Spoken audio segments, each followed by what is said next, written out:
পরম দয়ালের শ্রীচরণে আমার প্রণাম। আপনাদের সবাইকে জয়গুরু। আজকে একটি বিশেষ দিন। আজ পরম পূজ্যপাদ শ্রী শ্রী দাদার ৯৩তম জন্মদিবস।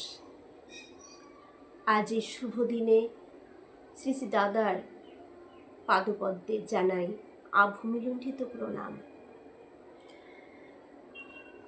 আজকের বিষয় এক মহিলাকে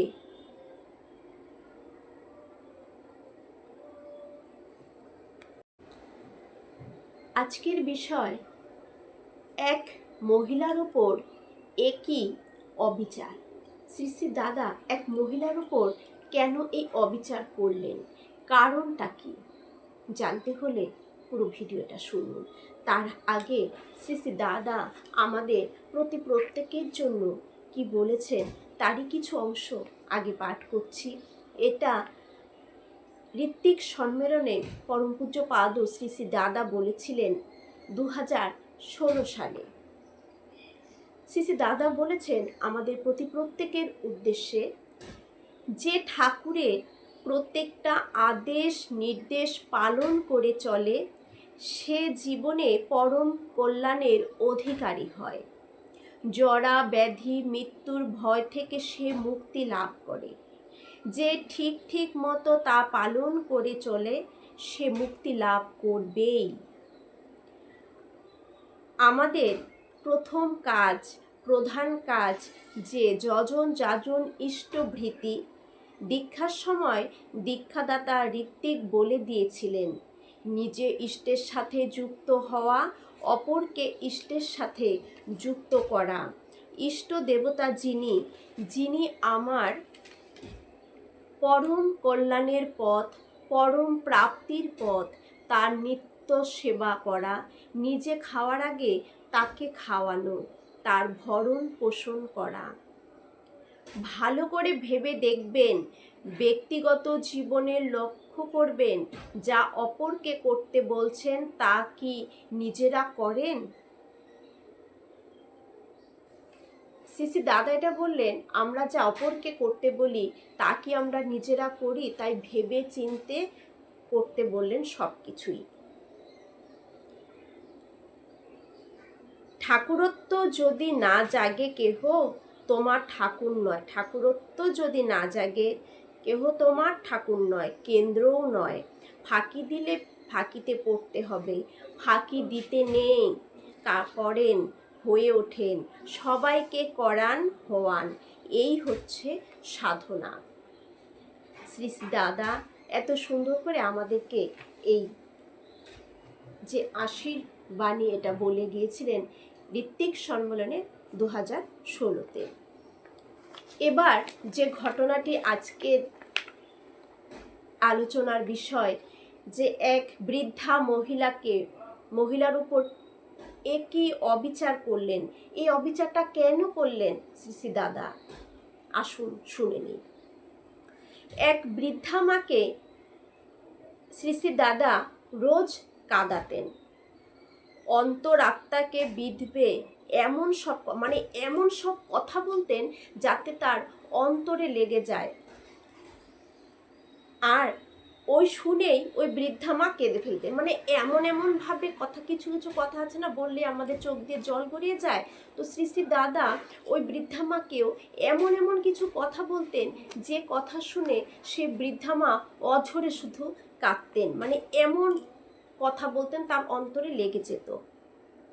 দিনের পর দিন চলতো এইসব অন্তরকে বিদ্ধ করার মতো কথাবার্তা। দিনের পর দিন শুধু এই করে গেছেন শ্রী শ্রী দাদা। সেই মাকে যখনই সেই মা গিয়ে শ্রী শ্রী দাদার সম্মুখীন হতেন, প্রণাম করতেন, বসতেন, তখনই শ্রী শ্রী দাদা তাকে এমন কিছু কথা বলতেন, তার অন্তরে এত আঘাত পেত যে সেই মা অঝরে শুধু কাঁদতেন।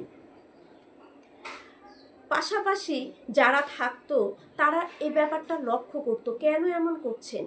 অনেকে ভাবতো বৃদ্ধা মহিলার ওপর একই অবিচার চলছে। কারণ না জানলে তা ভাবাই স্বাভাবিক। আমরা কিছু না জানলে তো সেটা স্বাভাবিক, আমাদের ভেতরে ভাবনাটা আসবেই। ওই মহিলার দৃষ্টি প্রায় নষ্ট। চক্ষু চিকিৎসক যারা চিকিৎসা করেছেন তারা বলেছিলেন দৃষ্টিশক্তি আর ফিরবে না, কিন্তু দিনের পর দিন কাঁদতে কাঁদতে মহিলা দৃষ্টিশক্তি ফিরে পান। এই তার আশীর্বাদ।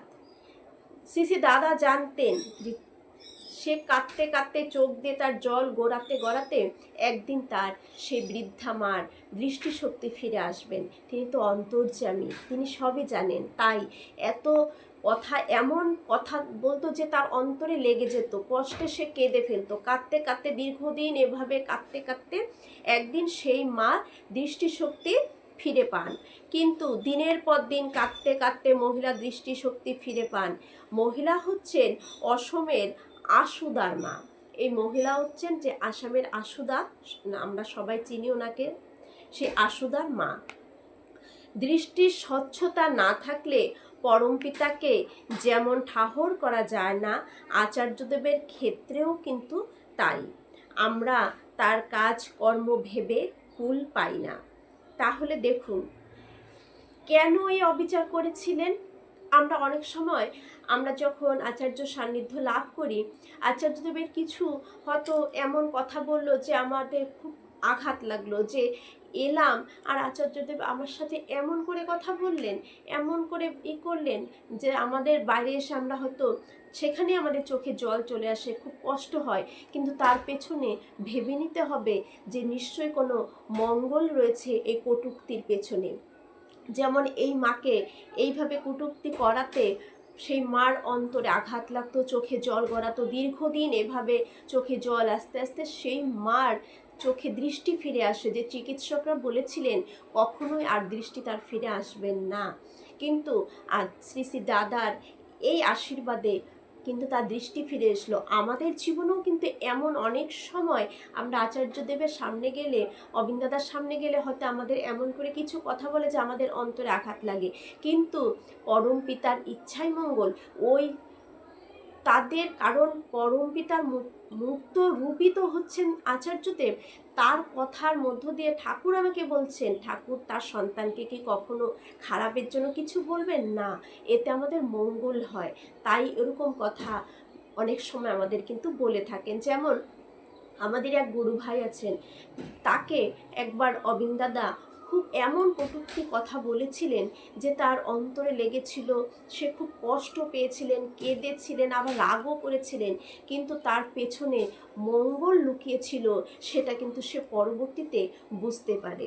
এই ফেসবুক পড়া নিয়ে তাকে কিছু কথা তাকে বলেছিলেন, এমন এমন কথা বলেছিল যে প্রচণ্ড তার কষ্ট লেগেছিলেন। কিন্তু দেখা গেছে যে সে ফেসবুক থেকেই তার বিশাল একটা বিপদ চলে আসার দিন ছিল। তাই গুরুর কখনো খারাপ কিছু বলাতে কখনো আমাদের ভেতরে যেন রাগ না আসে, অভিমান না আসে। কারণ বুঝে নিতে হবে এই বলার পেছনে আমার নিশ্চয়ই কোনো মঙ্গল লুকিয়ে আছে, তখন সেটাকে পালন করা অতি অবশ্যই আমাদের দরকার। সবার মঙ্গল প্রার্থনা করি। প্রভু শ্রীচরণে জয় গুরু।